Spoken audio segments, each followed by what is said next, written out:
Sa ibang balita, matinding trauma ang inabot ng isang batang lalaki matapos umano siyang ikulong ng sariling guro sa loob ng kanilang classroom. Pero hindi naman daw ito sinasadya ng guro, nakalimutan lang daw niyang naiwan palang estudyante sa loob ng silid dahil sa bagal nitong magsulat. Narito ang report.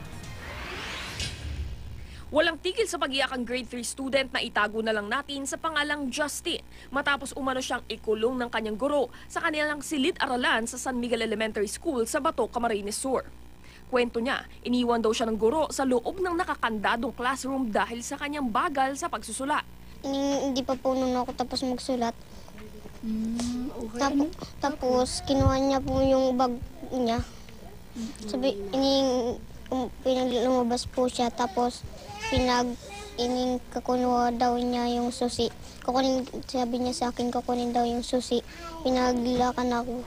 Matapos ikandado, kaagad daw umuwi ang guro na dala pa ang susi ng classroom. Dahil dito, kinailangang pwersahang sirain ang kandado para makalabas ang bata. Umabot daw ng 15 minuto na nakakulong si Justin kaya nagdulot ito ng matinding trauma. 24 hours po siyang hindi kumakain. Tapos nung hating gabi po, pag naiglip po siya, bigla na lang sisigaw ng teacher. Yun po, talagang sobrang kaba ko man kasi napano na yung anak ko. Nais ng ina na mapatawan ng parusa ang guro dahil bukod sa pagkukulong, dati na raw nagsumbong si Justin na sinasaktan din siya ng teacher. Giit naman ang gurong si Margarita Buena, hindi niya sinasadyang ikulong ang bata. Nakalimutan lang daw niya na nasa loob pa ito ng silid-aralan matapos mag-uwian. Kasi walang kuryente nung time na yun. Hindi ko talaga siya nakita. Hindi ko siya nakita na nandyan pa siya. Pero pinaiwan daw talaga niya ang bata dahil gusto daw niya itong matutong magsulat. Usually, di talaga siya nagsusulat.